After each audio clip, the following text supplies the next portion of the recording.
Welcome to Prajnana India online platform. So ಇವತ್ತಿನ ವಿಡಿಯೋದಲ್ಲಿ ನಾವು one of the burning topic of India, ಭಾರತದಲ್ಲಿ ಪ್ರಸ್ತುತ ಸಂದರ್ಭದಲ್ಲಿ ಅತಿ ಹೆಚ್ಚು ಚರ್ಚೆಯಾಗ್ತಿರುವಂತಹ ವಿಷಯವಾದಂತಹ ಲಡಾಖ್ ಮತ್ತು 6ನೇ ಅನುಸೂಚಿಗೆ ಅನುಸಾರವಾಗಿರುವಂತಹ ಅಂಶವನ್ನ ನಿಮ್ಮ ಮುಂದೆ ಚರ್ಚೆ ಮಾಡಲಿಕ್ಕೆ ಪ್ರಯತ್ನವನ್ನು ಪಡ್ತಾ ಇದ್ದೇನೆ. ಸೊ ಏನ್ ಹೇಳುತ್ತೆ ಇದು? ಸೊ ಲಡಾಖ್ ಇಶ್ಯೂ ಯಾಕೆ ಬರ್ತಾ ಇದೆ? ಸೊ ಲಡಾಖ್ ಈಗ ಪ್ರಸ್ತುತ ಸಂದರ್ಭದಲ್ಲಿ ಯಾಕೆ ಇನ್ ನ್ಯೂಸ್ ಅಲ್ಲಿ ಇದೆ? ಇದು ಕಂಟೆಕ್ಸ್ಟ್ ಏನಿದೆ? ಸೊ ಲಡಾಖ್ ಕೇಂದ್ರಾಡಳಿತ ಪ್ರದೇಶವಾಗಿದ್ದು 2019ರಲ್ಲಿ ಲಡಾಖ್ ಅನ್ನ ಜಮ್ಮು ಕಾಶ್ಮೀರದಿಂದ ಪ್ರತ್ಯೇಕವಾಗಿ ಒಂದು ಕೇಂದ್ರಾಡಳಿತ ಪ್ರದೇಶದ ಸ್ಥಾನಮಾನವನ್ನ ಕೊಡುತ್ತೆ. ಸೊ 2019ರಿಂದ 2025ರವರೆಗೆ ಅಲ್ಲಿಯ ಜನಸಂಖ್ಯೆ, ಟ್ರೈಬಲ್ ಪಾಪ್ಯುಲೇಷನ್, ಎಸ್ಪೆಷಲಿ ಬುಡಕಟ್ಟು ಜನಸಂಖ್ಯೆ 97% ಇರುವ ಕಾರಣದಿಂದ ಸೊ ಆ ಬುಡಕಟ್ಟು ರಾಜ್ಯದ ಸ್ಥಾನಮಾನವನ್ನು ಕೊಡಬೇಕು ಅನ್ನುವಂತ ಬೇಡಿಕೆನ ಇಡ್ತಾ ಇದೆ. ಸೊ ಹಾಗಿದ್ದಾಗ ಈ ಪ್ರೆಸೆಂಟ್ ಕಂಟೆಕ್ಸ್ಟ್ ಅಲ್ಲಿ ನಮ್ಗೆ ರಿಲೆವೆನ್ಸ್ ಏನಿದೆ? ಸೊ ಎಕ್ಸಾಮ್ ಪ್ರಿಪರೇಷನ್ ಅಲ್ಲಿ ನಮ್ಗೆ ಯಾವ ಅಂಶಗಳನ್ನು ನಾವು ಚರ್ಚೆ ಮಾಡಬೇಕು ಅಥವಾ ಯಾವ ಅಂಶಗಳನ್ನು ನಾವು ಓದಬೇಕು ಅನ್ನುವಂಥದ್ದು ಇಂಪಾರ್ಟೆಂಟ್. ಸೊ ಯಾವ ಅಂಶಗಳು ಇದಕ್ಕೆ ರಿಲೇಟ್ ಆಗುತ್ತೆ ಅಂದ್ರೆ, with respect to the Ladakh issue ಅಂತ ಬಂದಾಗ it is the first one is Jammu and Kashmir reorganisation act ಅಂತ ಕರಿತೀವಿ. ಜಮ್ಮು ಮತ್ತು ಕಾಶ್ಮೀರದ ಮರುಸಂಘಟನಾ ರಾಜ್ಯ ಮರುಸಂಘಟನಾ ಕಾಯ್ದೆ ಅಂತ ಕರೆಯಲಾಗುತ್ತೆ. So it was the issue started in the year 1947. 1947ರಿಂದ ಭಾರತದಲ್ಲಿ ರಾಜ್ಯಗಳ ಸ್ಥಾಪನೆ ಹೇಗಾಯ್ತು ಅನ್ನುವಂಥದ್ದನ್ನು ಚರ್ಚೆ ಮಾಡ್ಬೇಕು. ಅದರಲ್ಲಿನೂ ಎಸ್ಪೆಷಲಿ ಇವಾಗ ರೀಸೆಂಟ್ ಟೈಮ್ಸ್ ಅಲ್ಲಿ ಅಂತ ಬಂದಾಗ ಸೊ ಜಮ್ಮು ಕಾಶ್ಮೀರದ ಮರುಸಂಘಟನಾ ಕಾಯ್ದೆ 2019 ಹಾಗೂ ಇದಕ್ಕೆ ಹಿನ್ನೆಲೆಯಾಗಿ with respect to the evolution ಅಂತ ಬಂದಾಗ ಇಲ್ಲಿ ಜಮ್ಮು ಕಾಶ್ಮೀರ ಬಗ್ಗೆ ನಾವು ಡಿಸ್ಕಸ್ ಮಾಡ್ತಾ ಇದೀವಿ ಅಂದಾಗ the provisions with respect to Jammu Kashmir ನಮ್ಗೆ ಗೊತ್ತಾಗಬೇಕಾಗಿರೋದು important. That to especially after 1947 ಸ್ವತಂತ್ರ ನಂತರದಲ್ಲಿ ಜಮ್ಮು ಕಾಶ್ಮೀರ ಹೇಗೆ ಭಾರತಕ್ಕೆ ಸೇರ್ಪಡೆ ಆಯ್ತು ಅನ್ನುವಂಥದ್ದನ್ನ ಚರ್ಚೆ ಮಾಡಬೇಕು. So with respect to the union and its territories ಅನ್ನುವಂಥ ಕಾನ್ಸೆಪ್ಟ್ ಅಲ್ಲಿ ನೋಡ್ತೀವಿ ನಾವು.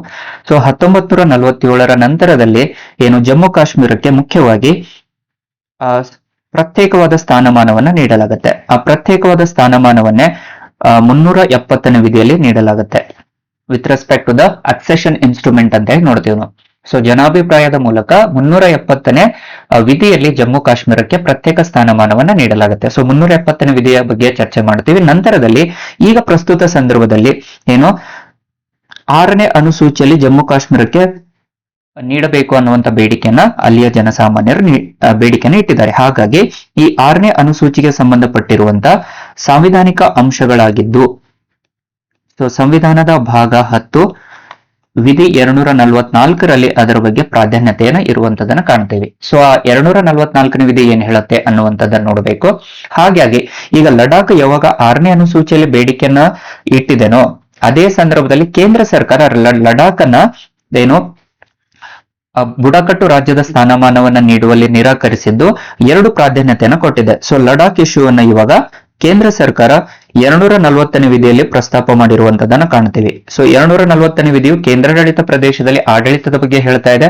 ಅದೇ ರೀತಿಯಲ್ಲಿ ಈಗ ಪ್ರತ್ಯೇಕವಾಗಿ ಕೇಂದ್ರ ಸರ್ಕಾರ 371ರಲ್ಲಿ ಕೆಲವು ಬದಲಾವಣೆಗಳನ್ನ ತರುವಂತ ಸಾಧ್ಯತೆಗಳಿರುವಂತದನ್ನ ಕಾಣಬಹುದು. ಸೊ ಈಗ the union government had recommended the article 371 for the special provisions to the Ladakh area. So ಇದರ ಪ್ರಾಧಾನ್ಯತೆಯನ್ನ ಈಗ ನಾವು ಚರ್ಚೆ ಮಾಡ್ಲಿಕ್ಕೆ ಮುಂದಾಗ್ತಾ ಇದೀವಿ. ಸೊ ಇವೆಲ್ಲ ಅಂಶಗಳು ನಮ್ಗೆ ಈಗ ಇವತ್ತಿನ ವಿಡಿಯೋದಲ್ಲಿ ನಾವು ಚರ್ಚೆ ಮಾಡ್ಲಿಕ್ಕೆ ಮುಂದಾಗ್ತಾ ಇದೀವಿ. So starting with the evolution part ಅಂತ ತಗೊಂಡಾಗ ಸೊ ಮೂಲತಃವಾಗಿ ಯಾವ ರೀತಿ ಎವಾಲ್ವ್ ಆಗುತ್ತೆ the Jammu Kashmir issue? So ಮುಖ್ಯವಾಗಿ ನೋಡುವಂತದ್ದಾದ್ರೆ so with respect to the evolution part ಅಲ್ಲಿ ನಾವು ನೋಡುವಂತದ್ದು ಸೊ ಮೂಲತಃವಾಗಿ ಸೊ ಭಾರತ ಸರ್ಕಾರ ಕಾಯ್ದೆ the government of India act of 1947. So 1947ರಲ್ಲಿ ಭಾರತ ಸರ್ಕಾರ ಕಾಯ್ದೆ ಜಾರಿಗೆ ಬರುತ್ತೆ. ಸೊ ಇದನ್ನೇ ನಾವು ದ ಇಂಡಿಯನ್ ಇಂಡಿಪೆಂಡೆನ್ಸ್ ಆಕ್ಟ್ ಅಂತಾನು ಕರೆಯಲಾಗುತ್ತೆ. ಭಾರತೀಯ ಸ್ವಾತಂತ್ರ್ಯ ಕಾಯ್ದೆ ಅಂತಾನು ಕರೆಯಲಾಗುತ್ತೆ. It was also known as Indian independence act. So ಈ ಕಾಯ್ದೆಯಲ್ಲಿ ಭಾರತ ದೇಶ ಸ್ವತಂತ್ರಗೊಳ್ಳುವಂತದನ್ನು ಕಾಣ್ತೀವಿ. ಭಾರತ ಸರ್ಕಾರ ಕಾಯ್ದೆ ಅಥವಾ ಭಾರತೀಯ ಸ್ವತಂತ್ರ ಕಾಯ್ದೆ 1947 ಅಂತ ಕರಿತೀವಿ. ಸೊ ಇಲ್ಲಿ ಭಾರತ ದೇಶ ಬ್ರಿಟನ್ ದೇಶದಿಂದ ಸಂಪೂರ್ಣವಾಗಿ ಸ್ವತಂತ್ರ ಪಡೆಯುತ್ತೆ. ಎರಡು ರಾಷ್ಟ್ರಗಳ ಸ್ಥಾನಮಾನ ಪಡುವಂತದನ್ನ ನೋಡ್ತೀವಿ. ಎರಡು ಡೊಮಿನಿಯನ್ ರಾಷ್ಟ್ರಗಳ ರಚನೆ ಆಗುತ್ತೆ, ಒಂದು ಪಾಕಿಸ್ತಾನ ಹಾಗೂ ಇಂಡಿಯಾ. ಸೊ ಆಗಿನ ಸಂದರ್ಭದಲ್ಲಿ ಈ ಕಾಯ್ದೆಯಲ್ಲಿ ಹೇಳಿರುವಂತ ಒನ್ ಆಫ್ ದ ಪ್ರಾವಿಷನ್ ಏನು ಅಂತಂದ್ರೆ, at that point of time we are having around some 552 provinces, 552 ಪ್ರಾಂತ್ಯಗಳಿರುವಂತದನ್ನ ಕಾಣ್ತೀವಿ. So during the partition, we had around 552 provinces. Out of these 552 provinces, 549 provinces they were merged to India. 549 ಪ್ರಾಂತ್ಯಗಳು ಭಾರತದ ಒಕ್ಕೂಟಕ್ಕೆ ಸೇರ್ಪಡೆಯಾಗುವಂತದ್ದನ್ನ ಕಾಣ್ತೀವಿ. So ಉಳಿದಿರುವಂತ 3 ಪ್ರಾಂತ್ಯಗಳು, the Jammu Kashmir, Junagadh and ಮೂರನೇದು ಹೈದರಾಬಾದ್. ಈ 3 ಪ್ರಾಂತ್ಯಗಳು ಭಾರತದ ಒಕ್ಕೂಟಕ್ಕೆ ಸೇರ್ಪಡೆಯಾಗುವಲ್ಲಿ ನಿರಾಕರಿಸುತ್ತವೆ. These are the 3 provinces they became completely independent. So ಇದನ್ನ ಯಾವುದು ಜಮ್ಮು ಕಾಶ್ಮೀರವನ್ನ through the instrument of accession ಅಲ್ಲಿ ಅಕ್ಟೋಬರ್ 26, 1947ರಲ್ಲಿ ಜಮ್ಮು ಕಾಶ್ಮೀರವನ್ನ ಭಾರತದ ಪ್ರದೇಶದಲ್ಲಿ ಸೇರ್ಪಡೆ ಮಾಡಿರುವಂತದ್ದನ್ನು ನೋಡ್ತೀವಿ. ಸೊ ಅದೇ ರೀತಿಯಲ್ಲಿ with respect to the Junagadh ಅಂತ ಬಂದಾಗ ಫೆಬ್ರವರಿ 1948ರಲ್ಲಿ ಜುನಾಗಢ್ ಪ್ರಾಂತ್ಯವನ್ನು ಭಾರತದ ಒಕ್ಕೂಟಕ್ಕೆ ಸೇರ್ಪಡೆ ಮಾಡಲಾಯಿತು. ಅದೇ ರೀತಿಯಲ್ಲಿ ಹೈದರಾಬಾದ್ ಅನ್ನ ಸೆಪ್ಟೆಂಬರ್ 1948ರಲ್ಲಿ ಭಾರತದ ಒಕ್ಕೂಟದಲ್ಲಿ ಸೇರ್ಪಡೆಯಾಗುವಂತದನ್ನ ಕಾಣ್ತೀವಿ. ಸೊ ಇಲ್ಲಿವರೆಗೆ ನಮ್ಗೆ ಯಾವುದೇ ರೀತಿಯಾದ ಕಾನ್ಫ್ಲಿಕ್ಟ್ಸ್, ಘರ್ಷಣೆಗಳು ಉದ್ಭವ ಆಗಿರಲಿಲ್ಲ. ಸೊ ಆದರೆ 1947ರ ನಂತರದಲ್ಲಿ ಯಾವಾಗ ಪ್ರಾಂತ್ಯಗಳು ಪ್ರತ್ಯೇಕ ಸ್ಥಾನಮಾನವನ್ನು ಕೇಳುತ್ತೋ, ಈ 3 ಪ್ರಾಂತ್ಯಗಳು ಭಾರತದಲ್ಲಿ ಪ್ರತ್ಯೇಕವಾಗಿ ಸ್ವತಂತ್ರ ರಾಜ್ಯದ ಸ್ಥಾನಮಾನವನ್ನು ಪಡೆದುಕೊಳ್ತವೆ. ಆದ್ರೆ ಈ ರೀತಿಯಲ್ಲಿ ಸ್ವತಂತ್ರ ಸ್ಥಾನಮಾನವನ್ನು ಕೊಟ್ಟಾಗ ಅದು ಬೇರೆ ಬೇರೆ ದೇಶದಲ್ಲಿ ಬೇರೆ ಬೇರೆ ರಾಜ್ಯಗಳಿಗೆ ಘರ್ಷಣೆ ಉದ್ಭವ ಆದ ಕಾರಣದಿಂದ ಸೊ ಜಮ್ಮು ಕಾಶ್ಮೀರವನ್ನ ಜನಾಭಿಪ್ರಾಯದ ಮೂಲಕ by the instrument of accession, Junagadh by the instrument of referendum,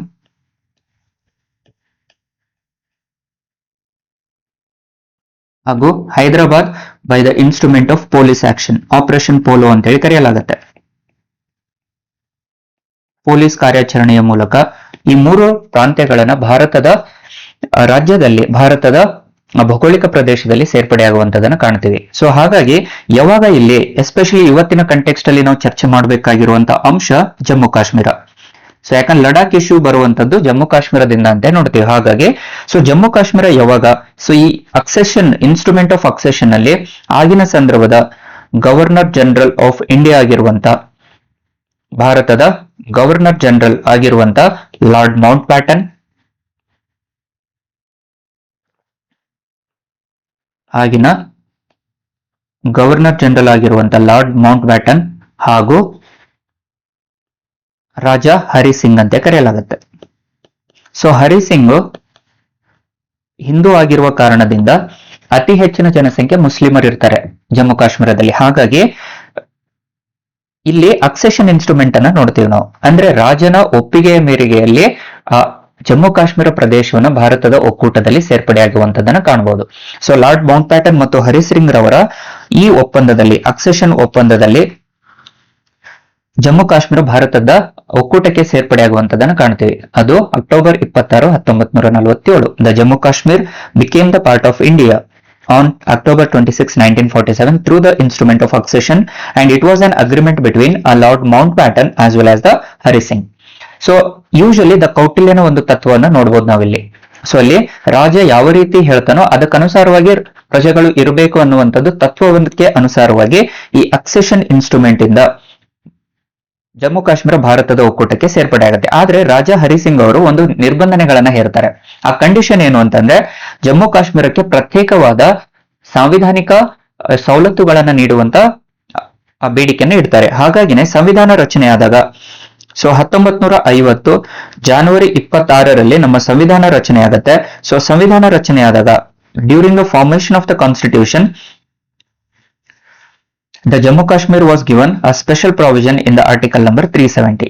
so 370ನೇ ವಿಧಿಯಲ್ಲಿ ಜಮ್ಮು ಕಾಶ್ಮೀರಕ್ಕೆ ಪ್ರತ್ಯೇಕ ಸ್ಥಾನಮಾನವನ್ನ ನೀಡಲಾಗುತ್ತೆ. ಅಂದ್ರೆ ಜಮ್ಮು ಕಾಶ್ಮೀರ ಭಾರತದ ರಾಜ್ಯವಾಗುತ್ತೆ, ಆದ್ರೆ ಅದಕ್ಕೆ ಪ್ರತ್ಯೇಕವಾದ ನಿಯಮಾವಳಿಗಳನ್ನ ನೀಡಲಾಗುತ್ತೆ. They can also have their own laws, ತಮ್ಮ ಪ್ರತ್ಯೇಕವಾದ ಕಾನೂನುಗಳನ್ನು ಮಾಡಬಹುದು.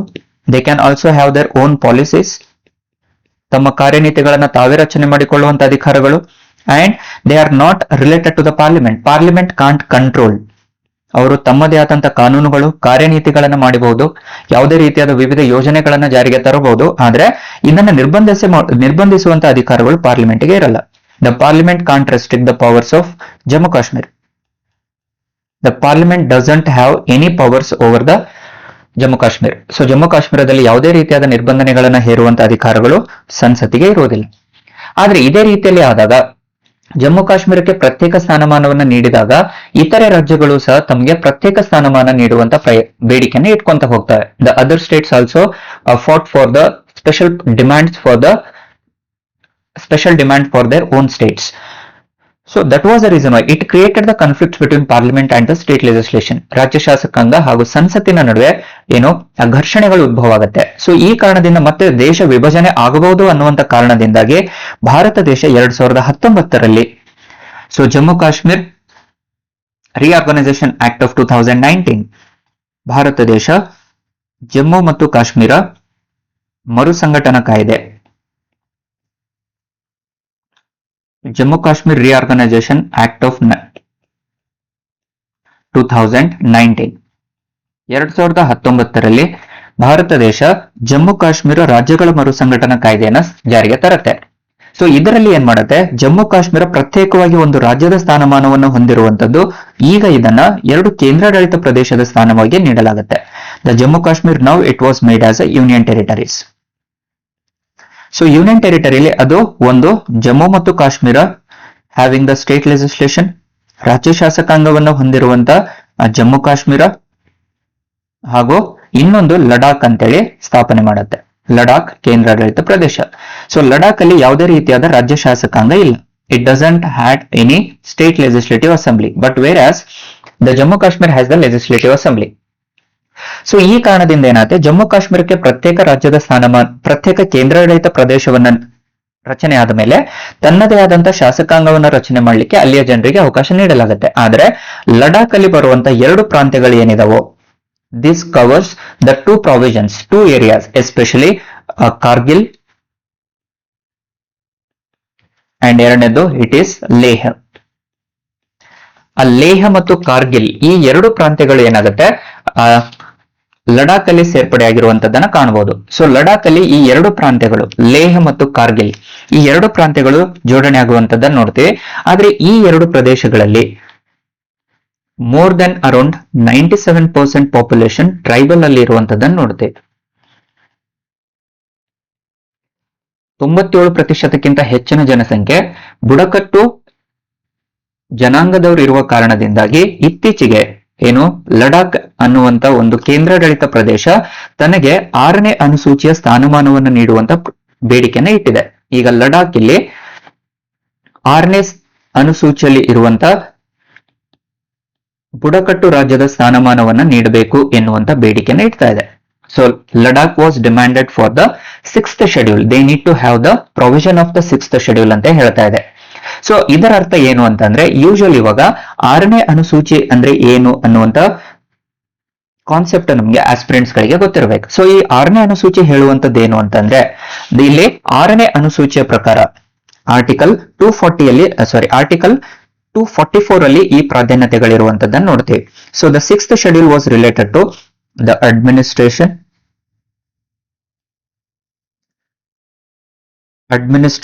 ಆಫ್ ದ ಟ್ರೈಬಲ್ ಏರಿಯಾಸ್ ಅಂತ ನೋಡ್ತೀವಿ. The administration of tribal areas was under the Article 244 in the Part 10. ಸಂವಿಧಾನದ ಭಾಗ 10ರಲ್ಲಿ 244ನೇ ವಿಧಿಗೆ ಅನುಸಾರವಾಗಿ ಬುಡಕಟ್ಟು ಪ್ರದೇಶಗಳ ಆಡಳಿತದ ಬಗ್ಗೆ ವಿವರಣೆಯನ್ನು ನೀಡಿರುವಂತದನ್ನ ಕಾಣ್ತೀವಿ. ಸೊ ಎಸ್ಪೆಷಲಿ ದ 4 ಸ್ಟೇಟ್ಸ್ ಅಂತ ನೋಡ್ತೀವಿ ನಾವು ಇಲ್ಲಿ. The 4th north eastern States, 4 ಬುಡಕಟ್ಟು ರಾಜ್ಯಗಳು ಅಂತ ಕರಿತೀವಿ. ಅವು ಯಾವ್ಯಾವ ಅನ್ನುವಂಥದ್ದು ಸಹ ಇಲ್ಲಿ ಗೊತ್ತಿರುವಂತದ್ದು ಬಹಳ ಗೊತ್ತಿರಬೇಕಾಗಿದ್ದು ಬಹಳ ಇಂಪಾರ್ಟೆಂಟ್. ದ 4 ಟ್ರೈಬಲ್ ಸ್ಟೇಟ್ಸ್ ಅಂತ ಬಂದಾಗ ಇಟ್ ಈಸ್ ಅಸ್ಸಾಂ, ತ್ರಿಪುರಾ, ಮೇಘಾಲಯ ಹಾಗೂ Mizoram. So these are the 4 tribal States of India which were covered under the 6th schedule. ಈ 6ನೇ ಅನುಸೂಚಿಯಲ್ಲಿ ಇರುವಂತಹ 4 ರಾಜ್ಯಗಳಿಗೆ 244ನೇ ವಿಧಿಯಲ್ಲಿ ಪ್ರತ್ಯೇಕವಾದ ತಮ್ಮದೇ ಆದಂತಹ ಸಂಸ್ಕೃತಿ, they can protect their culture, they can have their customs, ಪರಂಪರೆ, they can have the complete authority to protect the customs, culture, and as well as they can have their own civilizations. ತಮ್ಮ ಸಂಸ್ಕೃತಿ, ಪರಂಪರೆ, ನಾಗರಿಕತೆಯನ್ನು ಉತ್ತೇಜಿಸುವುದಕ್ಕೋಸ್ಕರವಾಗಿ 6ನೇ ಅನುಸೂಚಿಯಲ್ಲಿ ಈ 4 ರಾಜ್ಯಗಳಿಗೆ ಪ್ರಾಧಾನ್ಯತೆ ಕೊಟ್ಟಿರುವಂತದ್ದನ್ನು ನೋಡ್ತೀವಿ. So ಹಾಗಿದ್ದಾಗ ಈ 6ನೇ ಅನುಸೂಚಿಯಲ್ಲಿ ರಾಜ್ಯಗಳನ್ನ ಸ್ಥಾಪನೆ ಮಾಡುವಂತದ್ದು ಹೇಗೆ ಅನ್ನುವಂಥದ್ದು ಗೊತ್ತಾಗಬೇಕು. ಸೊ ದ 6th ಶೆಡ್ಯೂಲ್ ಯಾವುದೇ ಒಂದು ನಿರ್ದಿಷ್ಟ ರಾಜ್ಯವನ್ನ 6ನೇ ಅನುಸೂಚಿಯಲ್ಲಿ ಸೇರ್ಪಡೆ ಮಾಡಬೇಕಾದ್ರೆ ಅಲ್ಲಿ more than 50% of tribal population ಇರ್ಬೇಕಂತ ಹೇಳ್ತೀವಿ. So this was the first condition. The tribal population has to be more than 50%. They need to have very less size. The size of the territory has to be very less in comparison with the other states. Next, social and educational backwardness, ಸಾಮಾಜಿಕ ಮತ್ತು ಶೈಕ್ಷಣಿಕವಾಗಿ ಹಿಂದುಳಿದಿರುವಂತಹ ಪ್ರದೇಶವಾಗಿರಬೇಕು. ಹಾಗೂ 4ನೇ condition low level of standards ಅಂತ ನೋಡ್ತೀವಿ, which is very low level of standards. ತಳಮಟ್ಟದ ಗುಣಮಟ್ಟವನ್ನು ಹೊಂದಿರಬೇಕು ಅಥವಾ ಯಾವುದೇ ರೀತಿಯಾದ ಆರ್ಥಿಕ ಸಹಾಯ ಇಲ್ಲದೇನೆ ರಾಜ್ಯಗಳಿಗೆ ಆ ಪ್ರದೇಶದಲ್ಲಿರುವಂತಹ ಜನರಿಗೆ ಯಾವುದೇ ರೀತಿಯಾದ ಆರ್ಥಿಕ ಸಹಾಯ ಇಲ್ಲದೆ ಇರುವಂತದ್ದು ಅಥವಾ ಯಾವುದೇ ರೀತಿಯಾದ ಮೂಲಸೌಕರ್ಯಗಳು ಇಲ್ಲದೆ ಇರುವಂತದ್ದನ್ನ ಕಾಣಬಹುದು. ಸೊ ಇದರ ಅರ್ಥದಲ್ಲಿ ಯಾವುದೇ ಒಂದು ನಿರ್ದಿಷ್ಟ ರಾಜ್ಯವನ್ನ ಬುಡಕಟ್ಟು ರಾಜ್ಯ ಅಂತೇಳಿ ಸ್ಥಾಪನೆ ಮಾಡಬೇಕಾದ್ರೆ ಈ 4 ಕಂಡೀಷನ್ಸ್ ಗಳು ಇರಲೇಬೇಕಾಗತ್ತೆ.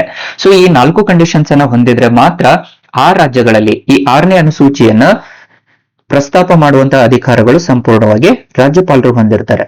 The governor can declare the particular area as a tribal area in the 6th schedule ಅಂತ ಹೇಳಬಹುದು. ಸೊ ಈ ಕಾರಣದಿಂದಾಗಿ ರಾಜ್ಯಪಾಲರಿಗೆ 6ನೇ ಅನುಸೂಚಿಯಲ್ಲಿ ಹೆಚ್ಚಿನ ಅಧಿಕಾರ ಇರುವಂತದ್ದನ್ನು ನೋಡ್ತೀವಿ. So with respect to that the governor can also form the autonomous district council. So ಇಲ್ಲಿಯ ಸಂಸ್ಕೃತಿ, ಪರಂಪರೆ ಹಾಗೂ ನಾಗರಿಕತೆಯನ್ನ ಉತ್ತೇಜಿಸುವುದಕ್ಕೋಸ್ಕರವಾಗಿ ರಾಜ್ಯಪಾಲರು ಅಟೋನಮಸ್ ಡಿಸ್ಟ್ರಿಕ್ಟ್ ಕೌನ್ಸಿಲ್ಸ್ ಅನ್ನ ಸ್ಥಾಪನೆ ಮಾಡಬಹುದು. ಸ್ವಾಯತ್ತ ಜಿಲ್ಲಾ ಮಂಡಳಿಗಳನ್ನ ಸ್ಥಾಪನೆ ಮಾಡಬಹುದು. ಅದೇ ರೀತಿಯಲ್ಲಿ ಸ್ವಾಯತ್ತ ಪ್ರಾದೇಶಿಕ ಮಂಡಳಿಗಳನ್ನು ಸಹ ಸ್ಥಾಪನೆ ಮಾಡುವಂತಹ ಅಧಿಕಾರಗಳು, ರಚನೆ ಮಾಡುವಂತಹ ಅಧಿಕಾರಗಳು ರಾಜ್ಯಪಾಲರು ಹೊಂದಿರ್ತಾರೆ. So with respect to this autonomous district council ಅಲ್ಲಿಯ ಉತ್ತೇಜನವನ್ನ ನೀಡುವಂಥದ್ದು, ಆರ್ಥಿಕ ಉತ್ತೇಜನ, ಹಣಕಾಸಿನ ಉತ್ತೇಜನವನ್ನ ನೀಡುವಂತ ವಿವಿಧ ಯೋಜನೆಗಳು, ಸವಲತ್ತುಗಳನ್ನ ನೀಡುವಂತ ಅಧಿಕಾರಗಳು ಈ ಪ್ರಾದೇಶಿಕ ಮಂಡಳಿಗಳಿಗೆ ಹಾಗೂ ಜಿಲ್ಲಾ ಮಂಡಳಿಗಳಿಗೆ ನೀಡಿರುವಂತದ್ದನ್ನು ನೋಡ್ತೀವಿ. And with respect to this the composition ಅಂತ ಬಂದಾಗ ಈ autonomous district council which is having 30 composition, 30 members ಅಂತ ನೋಡ್ತೀವಿ. So out of this 30 the 26 members were elected representatives from the legislative assembly, and remaining 4 they are nominated members by the governor ಅಂತ ಕರೆಯಲಾಗುತ್ತೆ. and ಇದರಲ್ಲಿ out of this 30 members ಅಲ್ಲಿ the 1/3 composition has to be from the women categories. 1/3 ಮಹಿಳೆಯರನ್ನ ಹೊಂದಿರಬೇಕು ಅಂತ ಹೇಳಲಾಗುತ್ತೆ. So ಈ ಒಂದು ನಿರ್ದಿಷ್ಟ 6ನೇ ಅನುಸೂಚಿಯಲ್ಲಿ ಇರುವಂತ ರಾಜ್ಯಗಳಿಗೆ ಪ್ರತ್ಯೇಕವಾದ ಸ್ಥಾನಮಾನವನ್ನ 339ನೇ ವಿಧಿಯಲ್ಲಿನೂ ನೀಡಲಾಗುತ್ತೆ. So with respect to the article number 339 the union government can control with respect to these areas. ಕೇಂದ್ರಾಡಳಿತ ಪ್ರದೇಶಗಳಲ್ಲಿ ಎಸ್ಪೆಷಲಿ ಇನ್ಕ್ಲೂಡಿಂಗ್ 6th ಶೆಡ್ಯೂಲ್ ಅಲ್ಲಿನೂ ಸಹ ಇಲ್ಲಿ 6ನೇ ಅನುಸೂಚಿಯಲ್ಲಿ ಇರುವಂತಹ ರಾಜ್ಯಗಳಲ್ಲಿ ಕೇಂದ್ರ ಸರ್ಕಾರ ನಿಯಂತ್ರಣ ಮಾಡುವಂತ ಅಧಿಕಾರವನ್ನು ಹೊಂದಿರುತ್ತೆ. Union government can control. But ಯಾವ ವಿಷಯಗಳು ಅನ್ನುವಂಥದ್ದು ಕಾಂಪಿಟೇಟಿವ್ ಎಕ್ಸಾಮ್ ಅಲ್ಲಿ ಕೇಳ್ತಿರ್ತಾನೆ. ಯಾವ ವಿಷಯಗಳ ಮೇಲೆ 6ನೇ ಅನುಸೂಚಿಯಲ್ಲಿ ಕೇಂದ್ರ ಸರ್ಕಾರ ಅಧಿಕಾರ ಚಲಾಯಿಸಬಹುದು? ಎಸ್ಪೆಷಲಿ ಇಲ್ಲಿ ಅಲ್ಲಿಯ ಭೂಪ್ರದೇಶ, ಲ್ಯಾಂಡ್, ಫಾರೆಸ್ಟ್ರಿ, ವಾಟರ್ ರಿಸೋರ್ಸಸ್, ನೀರು ಸಂಪನ್ಮೂಲಗಳು, ಇನ್ಕ್ಲೂಡಿಂಗ್ ದ ಎಜುಕೇಶನ್ ಫ್ಯಾಕ್ಟರ್ಸ್, ಶಿಕ್ಷಣ, ಈ ಅಂಶಗಳ ಮೇಲೆ ಕೇಂದ್ರ ಸರ್ಕಾರ 6ನೇ ಅನುಸೂಚಿಯ ರಾಜ್ಯಗಳಲ್ಲಿ ಕಾನೂನು ಮಾಡುವಂತ ಅಧಿಕಾರವನ್ನು ಹೊಂದಿರುತ್ತೆ. ಸೊ ಈ ಎಲ್ಲಾ ಪ್ರಾಧಾನ್ಯತೆಗಳಿಗೆ ಅನುಸಾರವಾಗಿ 2025ರಲ್ಲಿ ಈಗ ಪ್ರಸ್ತುತ ಸಂದರ್ಭದಲ್ಲಿ ಈ ಎಲ್ಲಾ ಅಂಶಗಳಿಗೆ ಅನುಸಾರವಾಗಿ on the basis of these provisions of 6th schedule in the year 2025, now the Ladakh which was demanding for the 6th schedule status, ಈಗ ಲಡಾಖ್ ಅನ್ನುವಂಥದ್ದು 6ನೇ ಅನುಸೂಚಿಯಲ್ಲಿ ಸೇರ್ಪಡೆ ಆಗುವಂತ ಬೇಡಿಕೆಯನ್ನು ಇಟ್ಟಿದೆ. It was officially demanding for the status of 6th schedule. So ಈ ಅಂಶದಲ್ಲಿ ಕೇಂದ್ರ ಸರ್ಕಾರಕ್ಕೆ ಲಡಾಖ್ ಪ್ರಾಂತ್ಯವು, ಲಡಾಖ್ ಕೇಂದ್ರಾಡಳಿತ ಪ್ರದೇಶವು ಕೇಂದ್ರ ಸರ್ಕಾರಕ್ಕೆ ತನ್ನ ಬೇಡಿಕೆಯನ್ನು ಇಟ್ಟಿದೆ. ಈ 6ನೇ ಅನುಸೂಚಿಯಲ್ಲಿ ಬೇಡಿಕೆ ಇಟ್ಟಿರುವಂತದ್ದು ಈಗ ಲಡಾಖಿಗೆ ತನ್ನ ಭೂಪ್ರದೇಶಗಳ ಮಾಲೀಕತ್ವವನ್ನು ಕೊಡಬೇಕಂತ ಹೇಳ್ತಾ ಇದೆ. Ladakh need to get that land ownership. ಇಲ್ಲಿಯವರೆಗೆ ನಿಯಂತ್ರಣ ಮಾಡ್ತಿರುವಂತದ್ದು ಅಗೇನ್ ಕೇಂದ್ರ ಸರ್ಕಾರ ಆಗಿರುತ್ತೆ. ಯಾಕಂದ್ರೆ ಲಡಾಖ್ ಅನ್ನುವಂಥದ್ದು ಕೇಂದ್ರಾಡಳಿತ ಪ್ರದೇಶವಾದ ಕಾರಣದಿಂದ ಸೊ ಅಲ್ಲಿ 240ನೇ ವಿಧಿಗೆ ಅನುಸಾರವಾಗಿ as the Ladakh was a union territory which was under the article number 240. So it was completely been administered by the president. So 2019ರಿಂದ 2025ರವರೆಗೆ ಕೇಂದ್ರಾಡಳಿತ ಪ್ರದೇಶವಾಗಿರುವಂತಹ ಲಡಾಖಿಗೆ ಎಲ್ಲಾ ರೀತಿಯಾದ ಅಧಿಕಾರಗಳನ್ನು ಹೊಂದಿರುವಂತದ್ದು ಪ್ರೆಸಿಡೆಂಟ್. ಸೊ ಪ್ರೆಸಿಡೆಂಟ್ ಅವರ ಅಧೀನದಲ್ಲಿ home minister advisory committee or home minister advisory council ಅಂತ ಕರಿತೇವೆ. ಗೃಹ ಮಂತ್ರಿಗಳ ಸಲಹಾ ಮಂಡಳಿ ಅಥವಾ ಸಮಿತಿ ಅಂತ ಕರಿತೀವಿ. ಸೊ ಇದರ ಅತಿ ಮುಖ್ಯವಾದ ಉದ್ದೇಶ to have the peace and good governance in that particular reason and it need to protect it also it will also focus on the security of that union territory. ಆ ಕೇಂದ್ರಾಡಳಿತ ಪ್ರದೇಶದ ಭದ್ರತೆ, ಒಳ್ಳೆಯ ಆಳ್ವಿಕೆ, ಆಡಳಿತವನ್ನ ನಿರ್ವಹಿಸುವುದಕ್ಕೋಸ್ಕರವಾಗಿ ಗೃಹ ಮಂತ್ರಿಗಳ ಸಲಹಾ ಸಮಿತಿ ಅಸ್ತಿತ್ವದಲ್ಲಿರುವಂತದ್ದನ್ನು ನೋಡ್ತೀವಿ. ಇದರ ಅಧ್ಯಕ್ಷರು ಯಾವಾಗಲೂ ಹೋಮ್ ಮಿನಿಸ್ಟರ್ ಆಗಿರ್ತಾರೆ. Under the article number 240 the home minister is the chairperson of that home minister advisory council and who will regulate control on the recommendations of president. So ಈಗ 240ನೇ ವಿಧಿಗೆ ಅನುಸಾರವಾಗಿ ಜಮ್ಮು ಲಡಾಖ್ ಅನ್ನುವಂತ ಪ್ರದೇಶದಲ್ಲಿ ಪ್ರೆಸಿಡೆಂಟ್ ಅವರ ಆಳ್ವಿಕೆ ಇರುವಂತದನ್ನು ಕಾಣ್ತೀವಿ. ಆದ್ರೆ ಈಗ ಲಡಾಖ್ 6ನೇ ಅನುಸೂಚಿಯಲ್ಲಿ ಬೇಡಿಕೆ ಇಡುವ ಕಾರಣದಿಂದಾಗಿ ಇಲ್ಲಿ ಕೆಲವು ತನ್ನ ಬೇಡಿಕೆಗಳನ್ನ ಇಡ್ತಾ ಇದೆ. ಒಂದು, ಭೂಪ್ರದೇಶಗಳ ಮಾಲೀಕತ್ವ. ಎರಡನೇದು, job reservations for the people of Ladakh, ಅಲ್ಲಿಯ ಜನಸಾಮಾನ್ಯರಿಗೆ ಉದ್ಯೋಗಾವಕಾಶಗಳಲ್ಲಿ ಮೀಸಲಾತಿಯನ್ನು ನೀಡುವಂಥದ್ದು. ನೆಕ್ಸ್ಟ್, ಲ್ಯಾಂಗ್ವೇಜ್ ರಿಕಗ್ನಿಷನ್, ಅವರಿಗೆ ಸ್ವತಂತ್ರವಾದ ಭಾಷೆಗೆ ಪ್ರಾಧಾನ್ಯತೆಯನ್ನು ನೀಡುವಂಥದ್ದು. And last one was the political representation. It also need to have the political representation. ರಾಜಕೀಯದಲ್ಲಿ ಪ್ರಾಧಾನ್ಯತೆಯನ್ನು ನೀಡಬೇಕು ಅನ್ನುವಂಥ ಬೇಡಿಕೆಯನ್ನು ಇಡ್ತಾ ಇದೆ. So these are the 4 demands of the Ladakh with respect to the 6th schedule. 6ನೇ ಅನುಸೂಚಿಯಲ್ಲಿ ಸೇರ್ಪಡೆ ಆಗೋದ್ರಿಂದ ಭೂಪ್ರದೇಶದ ಮಾಲೀಕತ್ವ ಲಡಾಖ್ ಪ್ರದೇಶದ ಜನರಿಗೆ ಕೊಡಬೇಕು. ಅದೇ ರೀತಿ ಅಲ್ಲಿಯ ಜನಸಾಮಾನ್ಯರಿಗೆ, ಲಡಾಖ್ ಪ್ರದೇಶದ ಜನರಿಗೆ ಮೀಸಲಾತಿಯನ್ನು ಒದಗಿಸುವಂತ ಪ್ರಯತ್ನ, ಬೇಡಿಕೆ, ಹಾಗೂ ಅಲ್ಲಿಯ ಭಾಷೆಗೆ ಪ್ರಾಧಾನ್ಯತೆಯನ್ನು ನೀಡುವಂತದ್ದು, ಹಾಗೂ ಅಲ್ಲಿಯ ಜನಸಾಮಾನ್ಯರಿಗೆ ರಾಜಕೀಯ ಪ್ರಾತಿನಿಧ್ಯತೆಯನ್ನ ನೀಡಬೇಕು ಎನ್ನುವಂತ ಬೇಡಿಕೆಯನ್ನು ಇಟ್ಟಿದೆ. So these are the official demands of the Ladakh people. But ಇದನ್ನ ಕೇಂದ್ರ ಸರ್ಕಾರ ಒಪ್ಕೊಂಡಿದೆನಾ ಅನ್ನುವಂಥದ್ದೇ ಪ್ರಶ್ನೆ ಇವಾಗ. So with respect to the union government ಅಂತ ಬಂದ, ಇದು ಕೇಂದ್ರ ಸರ್ಕಾರಕ್ಕೆ ಸಲಹೆಗಳನ್ನ ನೀಡಿದೆ. ಆದರೆ ಕೇಂದ್ರ ಸರ್ಕಾರ ಇದಕ್ಕೆ, the union government, it was not accepted to give the, it was not accepted to promote the 6th schedule.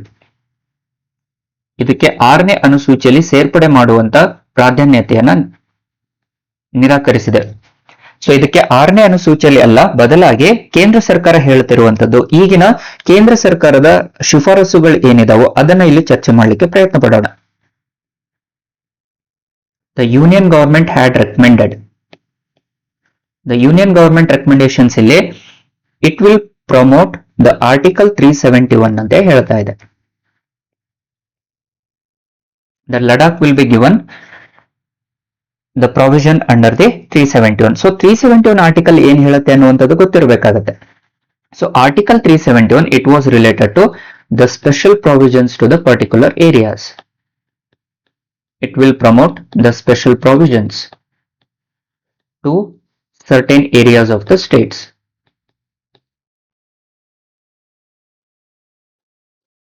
ರಾಜ್ಯದಲ್ಲಿ ಕೆಲವು ಪ್ರದೇಶಗಳಿಗೆ ವಿಶೇಷ ಸವಲತ್ತುಗಳ ಸ್ಥಾನಮಾನವನ್ನ ನೀಡುವಂತ ಅಂಶವನ್ನ 371ನೇ ವಿಧಿಯಲ್ಲಿ ಹೇಳುತ್ತೆ. ಸೊ ಇದರಲ್ಲಿ ಒಟ್ಟಾರೆಯಾಗಿ 12 ರಾಜ್ಯಗಳಿರುವಂತದ್ದನ್ನು ನೋಡ್ತೇವೆ. ಸೊ ಮೂಲ ಸಂವಿಧಾನದಲ್ಲಿ 371ನೇ ವಿಧಿ ಮಹಾರಾಷ್ಟ್ರ ಮತ್ತು ಗುಜರಾತ್ ಇಂದ ಹಿಡಿದು 371 ಇಂದ ಹಿಡಿದು 371 ಜೆ ವರೆಗೆ ಈಗ ಪ್ರತ್ಯೇಕ ಸ್ಥಾನಮಾನವನ್ನ ನೀಡಿದೆ. And 371 J is Kalyana Karnataka ಅಂತೇಳಿ ಕರಿತೀವಿ. That was related to the HK division. ಈಗ ಪ್ರಸ್ತುತ ಸಂದರ್ಭದಲ್ಲಿ ಕರ್ನಾಟಕದ ಕೆಲವು ಜಿಲ್ಲೆಗಳಲ್ಲಿ ಇರುವಂತ ಜನರಿಗೆ ಪ್ರತ್ಯೇಕವಾದ ಸವಲತ್ತುಗಳನ್ನು ಕೊಡುವಂತ ಪ್ರಯತ್ನವನ್ನ ಜೆಯಲ್ಲಿ ನೋಡ್ತೀವಿ. ಅದೇ ರೀತಿಯಲ್ಲಿ ಇವಾಗ 2025ರಲ್ಲಿ ಕೇಂದ್ರ ಸರ್ಕಾರ ಲಡಾಖ್ಗೆ 371ನೇ ವಿಧಿಯಲ್ಲಿ ಪ್ರತ್ಯೇಕ ಸ್ಥಾನಮಾನವನ್ನ ನೀಡುವಂತ ಏನೋ ಶಿಫಾರಸನ್ನ ಮಾಡಿರುವಂತದನ್ನು ಕಾಣಬಹುದು. ಸೊ ಈ 371ನೇ ವಿಧಿಯನ್ನ ಅನುಸಾರವಾಗಿ ಇದರಲ್ಲಿ ಏನೇ ಬದಲಾವಣೆಗಳು ಆಗಬೇಕಾದ್ರೂ ಸಹ ಕೇಂದ್ರ ಸರ್ಕಾರ ಸಾಂವಿಧಾನಿಕ ತಿದ್ದುಪಡಿಗಳ ಮೂಲಕನೇ ಪ್ರಸ್ತಾಪಿಸಬೇಕಾಗುತ್ತದೆ. ಸೊ ಈಗ ಜಮ್ಮು ಕಾಶ್ಮೀರಕ್ಕೆ 371ನೇ ವಿಧಿಯಲ್ಲಿ ಸೇರ್ಪಡೆ ಮಾಡಬೇಕಾದ್ರೆ ಒಂದು ಪ್ರತ್ಯೇಕವಾದ ಸಾಂವಿಧಾನಿಕ ತಿದ್ದುಪಡಿಗಳ ಅವಶ್ಯಕತೆ ಇರುತ್ತೆ. ಸೊ ಒಂದು ವೇಳೆ ಸಾಂವಿಧಾನಿಕ ತಿದ್ದುಪಡಿಗಳು ಮಾಡಿದರೆ ಸೊ ಅದರಲ್ಲಿ ಕೇಂದ್ರ ಸರ್ಕಾರ ಮಾಡಿರುವಂತ ಶಿಫಾರಸುಗಳು ಏನಿದಾವೆ ಅನ್ನುವಂಥದ್ದನ್ನ ಚರ್ಚೆ ಮಾಡೋಣ.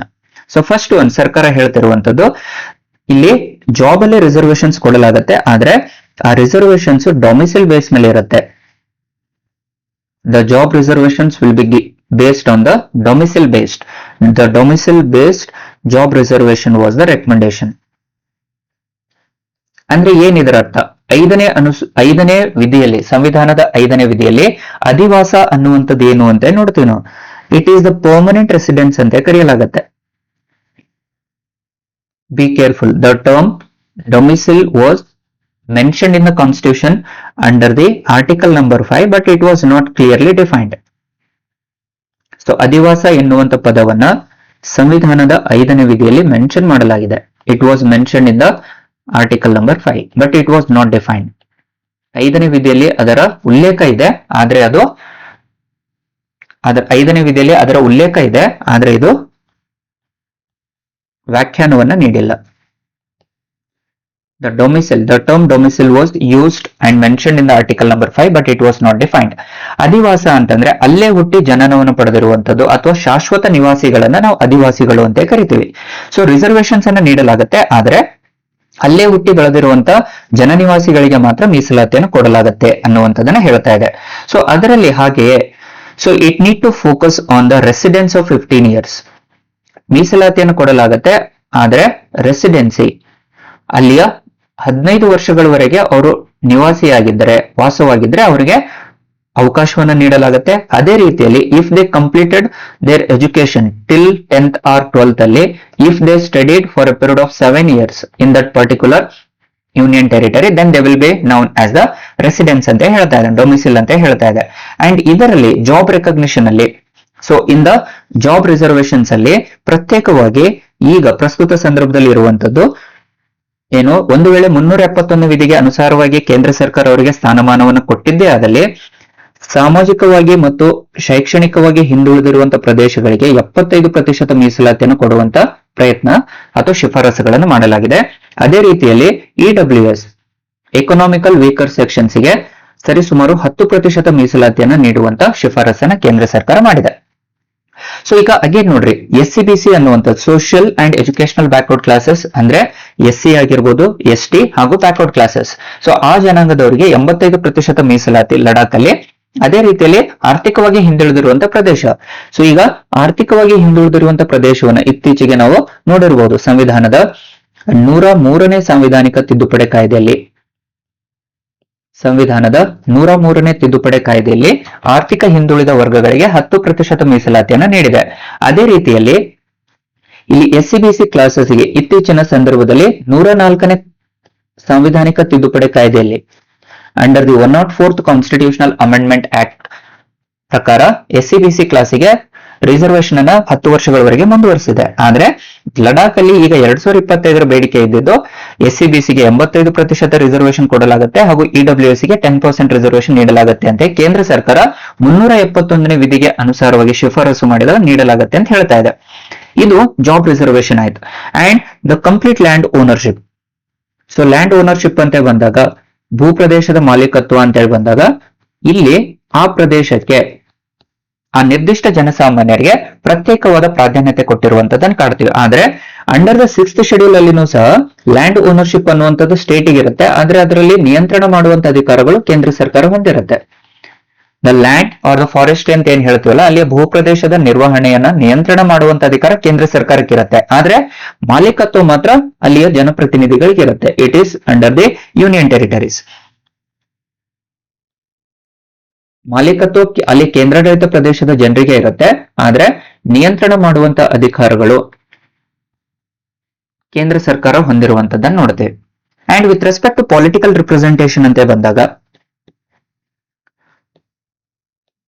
ರಾಜಕೀಯ ಪ್ರಾತಿನಿಧ್ಯತೆಗಳು ಅಂತ ಬಂದಾಗ ಸೊ ರಾಜಕೀಯ ಪ್ರಾತಿನಿಧ್ಯತೆಯಲ್ಲಿನೂ ಅಲ್ಲಿಯ ಜನರಿಗೆ ಹೆಚ್ಚಿನ ಪ್ರಾಧಾನ್ಯತೆಯನ್ನ ನೀಡುವಂತ ಅಂಶವನ್ನ ಇಲ್ಲಿ ಪ್ರಸ್ತಾಪ ಮಾಡಿರುವಂತದನ್ನು ಕಾಣಬಹುದು. ಎಸ್ಪೆಷಲಿ ಇದಕ್ಕೋಸ್ಕರನೇ ದ ಪೊಲಿಟಿಕಲ್ ರಿಪ್ರೆಸೆಂಟೇಷನ್ ಅನುಸಾರವಾಗಿ ರಾಜಕೀಯ ಪ್ರಾತಿನಿಧ್ಯತೆಯಲ್ಲಿ Ladakh autonomous hill development councils ಅನ್ನ 1990 ಡೆವಲಪ್ಮೆಂಟ್ ಕೌನ್ಸಿಲ್ ಆಕ್ಟ್ 1997ಗೆ ಏನು ಬದಲಾವಣೆಯನ್ನು ತಂದಿರುವಂತದ್ದನ್ನು ನೋಡ್ತೇವೆ. On the basis of 1997 the Ladakh autonomous hill development council ಅಂತ ನೋಡ್ತೇವೆ. The Ladakh autonomous hill development council act.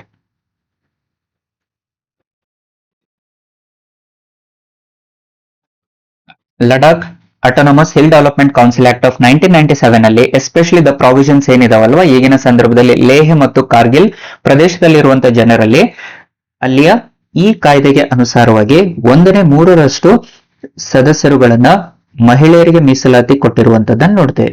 So 1/3 proportionate will be under the women representation ಅಂತ ನೋಡ್ತೇವೆ.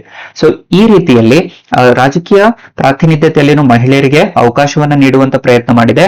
ಹಾಗೂ with respect to the 4th one the language recognition ಅಂತ ಕರೆಯಲಾಗುತ್ತೆ.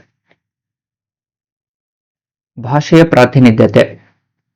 ಅಲ್ಲಿಯ ಜನರು ತಮ್ಮ ಭಾಷೆಗೆ ಹೆಚ್ಚಿನ ಪ್ರಾತಿನಿಧಿತ್ವವನ್ನು ನೀಡುವುದಕ್ಕೋಸ್ಕರವಾಗಿ ಅಲ್ಲಿಯ ಜನರಿಗೆ ತಮ್ಮ ಭಾಷೆಗೆ ಅನುಸಾರವಾಗಿ ಪ್ರಾಧಾನ್ಯತೆಯನ್ನು ನೀಡಲಾಗಿದೆ. ಸೊ ಇಲ್ಲಿ ಮುಖ್ಯವಾಗಿ ಲ್ಯಾಂಗ್ವೇಜಸ್ ಅಲ್ಲಿ ಲ್ಯಾಂಗ್ವೇಜ್ ರೆಕಗ್ನಿಷನ್ ಆಫ್ ಲೇಹ್ ಮತ್ತು ಕಾರ್ಗಿಲ್ ದಟ್ ಈಸ್ ಲಡಾಖ್ ಅಂತ ಏನ್ ಹೇಳ್ತಾ ಇದೀವೋ ಇದಕ್ಕನುಸಾರವಾಗಿ 2 ರೀತಿಯಲ್ಲಿ ಅಲ್ಲಿ ವಿಭಜನೆ ಮಾಡಿರುವಂತದನ್ನ ಕಾಣಬಹುದು. ಒಂದು ಅಫಿಷಿಯಲ್ ಲ್ಯಾಂಗ್ವೇಜಸ್ ಅಂತ ಕರಿತೀವಿ, ಅಧಿಕೃತ ಭಾಷೆಗಳು ಅಂತ ಕರಿತೀವಿ. ಇನ್ನೊಂದು they can also promote their regional language, ಪ್ರಾದೇಶಿಕ ಭಾಷೆಯನ್ನು ಉತ್ತೇಜನ ನೀಡುವಂತ ಪ್ರಾಧಾನ್ಯತೆನ ಅಲ್ಲಿಯ ಜನರಿಗೆ ನೀಡಿದೆ. ಸೊ ಹಾಗಿದ್ದಾಗ ಇದಕ್ಕನುಸಾರವಾಗಿ the official languages of Ladakh ಅಂತ ಬಂದಾಗ these are English, Hindi, Urdu, Bhoti ಹಾಗೂ ಕುರ್ಗಿ ಅಂತೇಳಿ ನೋಡ್ತೇವೆ. These are the 5 official languages of Ladakh ಅಂತೇಳಿ ಶಿಫಾರಸು ಮಾಡಲಾಗಿದೆ. ಅದೇ ರೀತಿಯಲ್ಲಿ ದ ರೀಜನಲ್ ಲ್ಯಾಂಗ್ವೇಜಸ್ ಅಂತ ಬಂದಾಗ ಪ್ರಾದೇಶಿಕ ಭಾಷೆಗಳು ಅಂತ ಬಂದಾಗ ಇಟ್ ವಾಸ್ ಶೈನಾ ಅಂತೇಳಿ ಕರೆಯಲಾಗುತ್ತೆ. ಅದೇ ರೀತಿಯಲ್ಲಿ ಬ್ರೋಕ್ಸ್ಕತ್,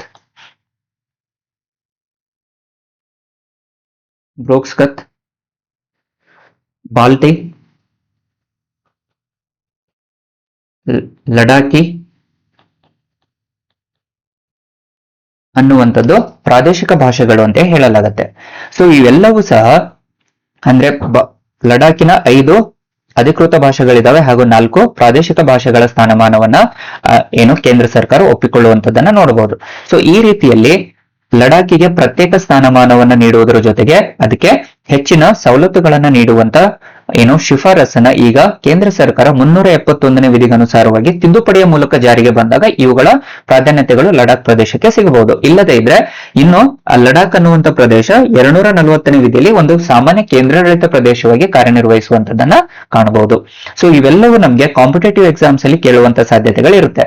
ಎಸ್ಪೆಷಲಿ ನಮ್ಮ ಕಾಂಪಿಟೇಟಿವ್ ಎಕ್ಸಾಮ್ ಅಲ್ಲಿ ಕೇಳುವಂತ ಸಾಧ್ಯತೆಗಳು ಏನು, ದ ಆರ್ಟಿಕಲ್ 370 ಬಗ್ಗೆ ಕೇಳಬಹುದು, ಅಥವಾ so article 370 was completely been abolished in the since from 2019 ಅಂತ ಕರಿತೀವಿ. ಸೊ ಅದೇ ರೀತಿಯಲ್ಲಿ 371 ಪ್ರೊವಿಷನ್ಸ್ ಗಳ ಬಗ್ಗೆ ಕೇಳಬಹುದು, the special status, the special provisions to the particular states. ಅದೇ ರೀತಿಯಲ್ಲಿ 244 5th and 6th scheduled area ಬಗ್ಗೆ ನಾವು ಚರ್ಚೆ ಮಾಡಿದೀವಿ ಆಲ್ರೆಡಿ. ಅದೇ ರೀತಿಯಲ್ಲಿ ಕೇಂದ್ರಾಡಳಿತ ಪ್ರದೇಶ ಆರ್ಟಿಕಲ್ 240ಗೆ ಸಂಬಂಧಪಟ್ಟಿರುವಂತಹ ಪ್ರಶ್ನೆಗಳನ್ನ ಕೇಳಬಹುದು. ಸೊ ಇಲ್ಲಿ 5th and 6th schedule with respect to article 244 and 240 ಅಲ್ಲಿ ಇಟ್ ವಾಸ್ ಆರ್ಟಿಕಲ್ ಯಾವುದು, ದ ಯೂನಿಯನ್ ಟೆರಿಟರೀಸ್. ಸೊ ಈ ರೀತಿಯಲ್ಲಿ ಪ್ರಶ್ನೆಗಳನ್ನ ಕೇಳುವಂತ ಸಾಧ್ಯತೆ ಇರುತ್ತೆ. ಅಂಡ್ ಇದರ ಜೊತೆಯಲ್ಲಿನೇ ಕೇಂದ್ರ ಸರ್ಕಾರ ಹೊಂದಿರುವಂತಹ ಅಧಿಕಾರಗಳು article 339, union government has the complete authority to control and regulate the land, forest, water, education in the other reasons ಅಂತ ನೋಡ್ತೇವೆ. ಸೊ ಇವೆಲ್ಲವೂ ಕಾಂಪಿಟೇಟಿವ್ ಎಕ್ಸಾಮ್ಸ್ ಅಲ್ಲಿ ನೇರವಾಗಿ ಪ್ರಶ್ನೆಗಳನ್ನು ಕೇಳುವಂತ ಸಾಧ್ಯತೆಗಳಿದಾವೆ. ಸೊ ಹೀಗೆ ಪ್ರತಿನಿತ್ಯ ನಾವು ಇಲ್ಲಿಯವರೆಗೆ ಚರ್ಚೆ ಮಾಡಿರುವಂತಹ ಅಂಶಗಳು ಲಡಾಖ್ ಮತ್ತು 6ನೇ ಅನುಸೂಚಿ ಬಗ್ಗೆ ಚರ್ಚೆ ಮಾಡಿದ್ವಿ. ಅದರ ಅಧೀನದಲ್ಲೇ ವಿವಿಧ ಸಾಂವಿಧಾನಿಕ ಅಂಶಗಳನ್ನ ಚರ್ಚೆ ಮಾಡಿದ್ದೀವಿ.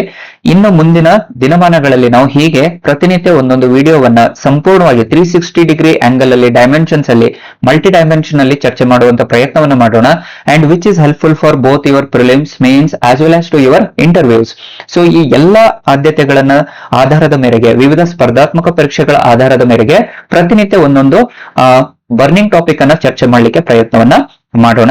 ಸೊ ಹಾಗೆ ನಿಮ್ಗೆ ಏನಾದ್ರು ಯಾವ್ದಾದ್ರು ನಿರ್ದಿಷ್ಟ ಟಾಪಿಕ್ ಅಲ್ಲಿ, ನಿರ್ದಿಷ್ಟ ವಿಷಯಗಳಲ್ಲಿ ಸಮಸ್ಯೆಗಳಿದ್ರೆ ಅಥವಾ ಅದರ ಪ್ರಾಬ್ಲಮ್ಸ್ ಗಳಿತ್ತು ಅಂದ್ರೆ ದಯವಿಟ್ಟು ಅದನ್ನ ಕಮೆಂಟ್ ಗಳ ಮೂಲಕ ಯಾವ ವಿಷಯದ ಮೇಲೆ ಚರ್ಚೆ ಮಾಡಬೇಕು ಅನ್ನುವಂಥದ್ದನ್ನ ನೀವು ಹೇಳಿದರೆ ಅದೇ ಅಂಶದ ಆಧಾರವಾಗಿ ನಾವು ಮುಂದಿನ ದಿನಮಾನಗಳಲ್ಲಿ ಚರ್ಚೆ ಮಾಡ್ಲಿಕ್ಕೆ ಪ್ರಯತ್ನವನ್ನ ಪಡ್ತಾ ಇದ್ದೀವಿ. ಸೊ ಹೀಗೆ ನಿಮ್ಮ ಸಹಕಾರ ನಮ್ಮ ಜೊತೆಗೆ ಇರ್ಲಿ ಅಂತೇಳಿ ಹೇಳ್ತಾ, ಯಾರೆಲ್ಲ ನಮ್ಮ ವಿಡಿಯೋವನ್ನ ಮೊದಲ ಬಾರಿಗೆ ನೋಡ್ತಾ ಇದ್ದೀರೋ ದಯವಿಟ್ಟು ನಮ್ಮ ವಿಡಿಯೋಸ್ಗೆ ಯೂಟ್ಯೂಬ್ ಚಾನಲ್, ಟೆಲಿಗ್ರಾಮ್ ಹಾಗೂ ಇನ್ಸ್ಟಾಗ್ರಾಮ್ ಅಲ್ಲಿ ಸಬ್ಸ್ಕ್ರೈಬ್ ಮಾಡಿ, ಶೇರ್ ಮಾಡಿ ಹಾಗೂ ನಿಮ್ಮ ಫ್ರೆಂಡ್ಸ್ ಗಳಲ್ಲಿ ಶೇರ್ ಅನ್ನ ಮಾಡಿ ಅಂತ ಹೇಳ್ತಾ ಇವತ್ತಿನ ವಿಡಿಯೋವನ್ನ ನಾನು ಮುಗಿಸ್ತಾ ಇದ್ದೀನಿ. ಎಲ್ಲರಿಗೂ ಧನ್ಯವಾದಗಳು. Thank you so much.